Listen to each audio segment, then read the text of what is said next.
আজ জানুয়ারি মাসের 31 তারিখ, বিশ্ব ইজতেমার প্রথম দিন। বলি আলহামদুলিল্লাহ।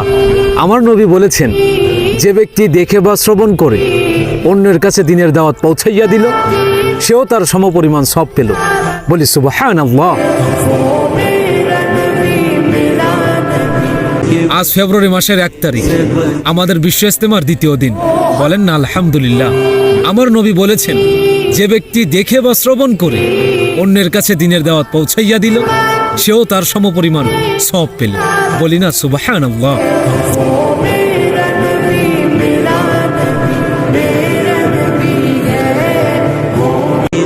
আজ ফেব্রুয়ারি মাসের 2 তারিখ, আমাদের বিশ্ব ইজতেমার তৃতীয় দিন। বলেন না আলহামদুলিল্লাহ।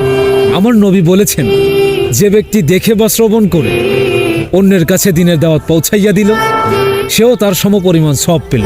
বলি সুবহানাল্লাহ।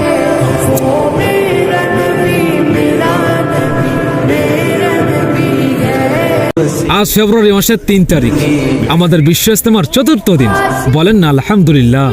আমার নবী বলেছেন, যে ব্যক্তি দেখে বা শ্রবণ করে অন্যের কাছে দিনের দাওয়াত পৌঁছাইয়া দিল, সেও তার সমপরিমাণ সওয়াব পেল। বলি না সুবহানাল্লাহ।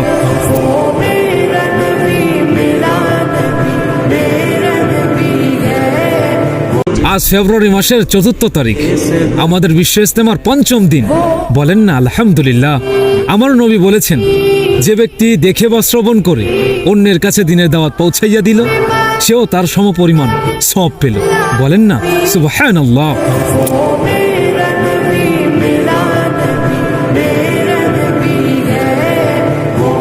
আজ ফেব্রুয়ারি মাসের 5 তারিখ, আমাদের বিশ্ব ইজতেমার ষষ্ঠ দিন, অর্থাৎ শেষের দিন। বলেন না আলহামদুলিল্লাহ। আমার নবী বলেছেন, যে ব্যক্তি দেখে বা শ্রবণ করে অন্যের কাছে দিনের দাওয়াত পৌঁছাইয়া দিল, সেও তার সমপরিমাণ সওয়াব পেল। বলি না সুবহানাল্লাহ।